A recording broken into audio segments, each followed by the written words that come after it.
Good morning, everybody. My name is Barry Schwartz, and this is the Search Buzz video recap. Today is Friday, November 29th, and this is the search news we covered over at the Search Engine Roundtable at seroundtable.com. We got the Google Core Update going into Thanksgiving and Black Friday. Google is getting more personalized according to many SEOs and search marketers.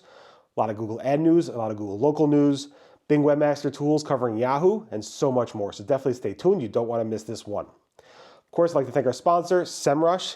This week's video is sponsored by SEMrush. Discover SEMrush's new AI-powered keyword research tool, offering personalized keyword difficulty, potential traffic estimates, and topical authority to help you plan smarter SEO campaigns. The link to more details in the description below, so check it out, and thanks to SEMrush for sponsoring.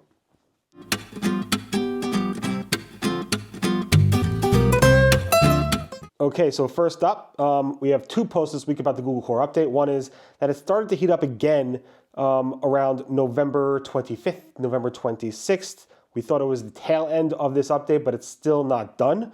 A lot of volatility, according to tools, starting to spike again around the 25th and 26th, with a lot of chatter starting to spike up as well. And then yesterday, I did a Thanksgiving Day post basically saying it's still not done, and it's still going into the Black Friday deals, which is today, Friday, which I'm recording this Friday morning. And it looks like, again, Google has not completed it. It's not done on the dashboard. The SEO community is still talking about this update. Maybe by the time this video goes live, it will be done, but I doubt Google will go ahead and post that it's done as of today on Black Friday. So it looks like it's going to go into next week. And hopefully that volatility didn't impact any Black Friday shopping deals or whatever you're doing on your website. But again, Google, I think, wanted to get this update done. They launched it over 2 weeks before the Thanksgiving Black Friday week holiday, but it did not get done, and it's still rolling out. On the Google site reputation abuse penalty or policy, some people are trying to circumvent that policy by saying, oh, if I got hit by this site reputation abuse policy, which was expanded a few weeks ago, then I'm just going to go ahead and move the content from a subfolder or subdomain to a different location on the website or a different site totally. Well, if you're trying to do that, Google has a penalty just for that. It's called the policy circumvention penalty.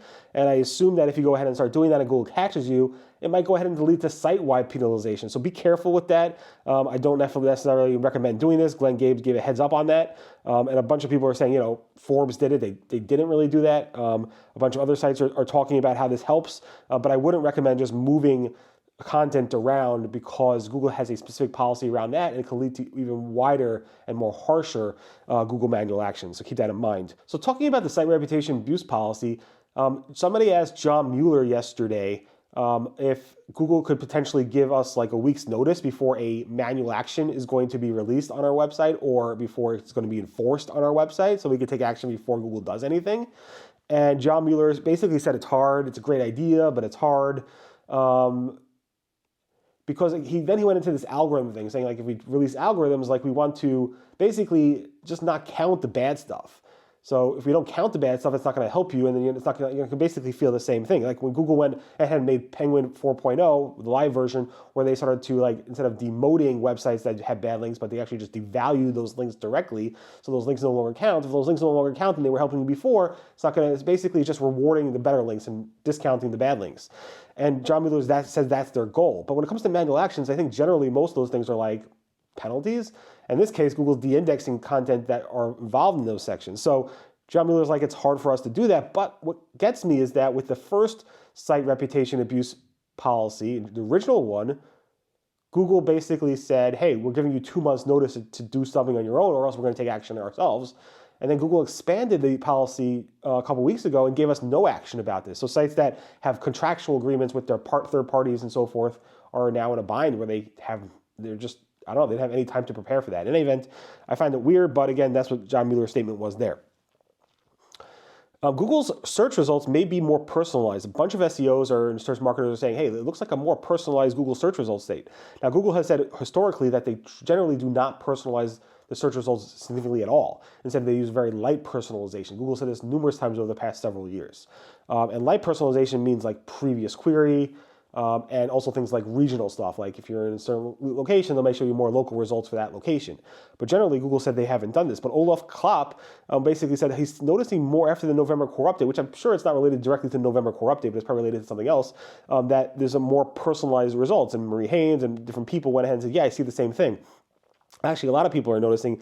And then Daniel Stoker posted a whole thing around how he did some type of like data analysis, basically saying he is actually noticing more personalization in the Google search results, actually significantly more. That was a hat tip from Jason Kilgore, so nice find there. And I'm not sure, Google hasn't confirmed this. I did reach out to the search liaison, he didn't respond, but it is interesting to see more personalized search results in that area. Google AI Overviews seems to be testing card block formats. This is spotted by Shasheen Patel. Nice find there. Here's a GIF of our screenshot of that in action. Finally, Google site links are gone. It took Google about an extra week to actually get rid of them. Google announced that we would be going away, and it finally did go away, but it took a week after the actual the actual official day for it to go away. I think it started to go away Wednesday afternoon, so it is gone, and we have some data from Rank Ranger, SimilarWeb as well. Shay from there has showed it that's fully gone across all of their tracking tools, so nice data over there as well. Google Search also seemed to have killed off the Google Explore feature, where if you continue to scroll and scroll and scroll, you get this like Explore section. Google launched it about 2-3 years ago, originally found by Morty Oberstein, but Glenn Gabe's like, I think it went away. With the continuous scroll going away on mobile, it seems like Google Explore is gone, and it looks like that to be the case. Again, I emailed Google about this. I haven't heard back. It's a hard week to reach out to Google because of, I guess, Thanksgiving holidays, so everybody's offline. But again, it looks like the Google Explore feature is gone. Google also made some changes around DMA, Digital Markets Act, in the EU. A bunch of changes there just to test things, as well as Google said they're trying to promote and show how important this is for hotels.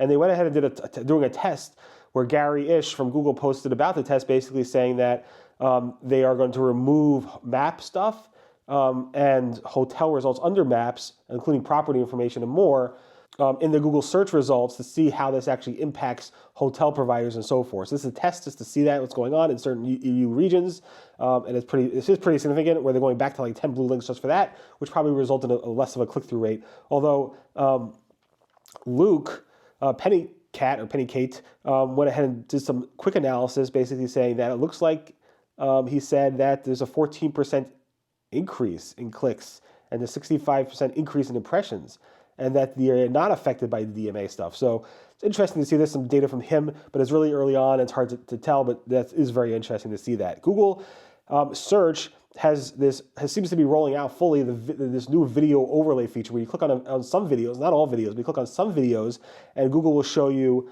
the video expanded, and then also this section where it has in this video like chapters, related products, and related topics to this video. The problem is, yes, the actual views on that video do count towards your YouTube engagement, but there's no subscribe button, there's no like button, there's no comment section. So you're kind of like losing your YouTube engagement by having it overlaid in Google. So hoping Google would actually change that up and actually either add those functionality to the Google search results or link directly to the YouTube video. Nice find there, Glenn Gabe. Google has explained why it is hiding the Google results count, the Google search results count from the search results. Search liaison Danny Sullivan went ahead and actually responded on Blue Sky, said we generally try to have results present the most immediate useful information. Counts tend to be something researchers are more interested in.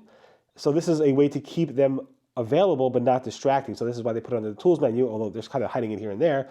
Then it goes basically saying you should use Google, these researchers should use Google Trends more than they use the results count, because the results count is not really that accurate. It's more of an estimation. So he's basically saying they're hiding it because it's not that useful for the people who use it, and they should be using Google Trends instead for that type of data. Google has fully rolled out the Google Search Console recommendations to everybody. It doesn't mean you'll see it, but the Google Search Console recommendations gives you recommendations of what you should do to make your site better. Some sites will see it right on the dashboard on Google Search Console, but not everybody will see it. So keep that in mind. It's fully live, so you should be able to see it for some of your properties, if you have a bunch of properties in your Google Search Console settings. Google Search Console also seems to be dropping the shipping and return setting that they launched just a couple months ago, where you're able to actually manage your shipping and return policies. Jason Lax noticed this. It says your policies are managed in Google Merchant Center, and that this setting is going away in 30 days. So Google hasn't commented on this, but it is weird that Google had so many ways to control that going forward. Google Ads is testing this button where it says more sponsored results. This is spotted by Gagan. it's weird that Google has a button to actually load more sponsor results. And one of the examples said you click it and it says there's no more ads to show you, no more sponsor results to show you. But when it does have more sponsor results to show you, it could show you 4 more ads or 3 more ads below the already 4 ads you're getting there. So you're getting 7 ads at the top or in the middle of the page, which is pretty interesting. And again, weird test, but it is being tested. Google Ads also has rolled out a conversation started metric in the Google Ads reporting for message assets. This is spotted by Arpin Banerjee, who I found it through Adrian Decker. Nice find there. Jimmy Marvin has confirmed this is a new metric, so it's pretty cool to see that metric. It basically starts when you click on a WhatsApp or a message asset that triggers the conversation started column to show some data there. Google Local Service Ads seems to be being shown in the top or the bottom of the Google Local Business Pack, Local Pack, the normal non-sponsor listings. Usually you don't have LSAs in there, so Len Riley spotted this, and then Anthony Higman also posted about this, so it does seem like a big deal for local service ads to be showing up there, as opposed to just showing up in a separate category in general. Google has updated its misleading ad design policy for deceptive buttons. So you've been on a website that actually have these buttons all over the place, and then they say click here to actually download something or to convert something or whatever it might be. And then there's also ad buttons that have like click here buttons also, so you're not sure which button to click on. Google's going to go after these for their Google Ads policy starting in the future, so it's nice to see Google starting to go after that. Google Merchant Center recommendations are now available in Google Analytics, so if you have Google Analytics and Merchant Center is connected to it, you may see the Google Merchant Center recommendations, mostly around why products are not listed or are not found. Google Business Profiles has updated its business guidelines, saying basically storefronts are required for minimum age products or services. So if you sell, I don't know, cigarettes or alcohol, and those have minimum age stuff, you have to have you can't be a service business. You can't be like a service area business that doesn't have a physical storefront. You need a physical storefront to be listed in Google business profiles for those types of products. Nice spot there, Stefan. Google Maps has added a business conduct report reviews manipulation form. So basically, you click on the report business conduct form. It's a new form that was added like a couple weeks ago, and you can actually report businesses for review manipulation, like either soliciting or incentivizing people to leave reviews by giving gifts or incentives, or like pressuring people to give reviews and so forth. So you can report businesses that are doing that in that form. And finally, this is not new, but Bing Webmaster Tools can show data not just for Bing and Copilot, but also for Yahoo Search. I forgot about this. Fabrice Cannell from Microsoft said it shows for Bing, Copilot, and Yahoo Search, not ChatGPT, OpenAI's ChatGPT.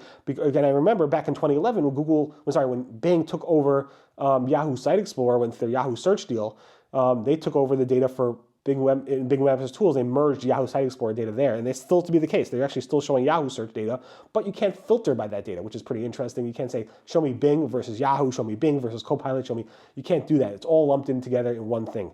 In any event, thanks so much for listening to the Search Buzz video recap. My name again is Barry Schwartz. It's the search news we covered over at the Search Engine Roundtable at seroundtable.com over the past week. Again, thanks to SEMrush for sponsoring. Definitely check out their new SEMrush AI-powered keyword research tools. Again, the link is in the description below. Thanks so much and have a great, safe weekend. Happy Thanksgiving to all, and good luck on Black Friday. Bye-bye.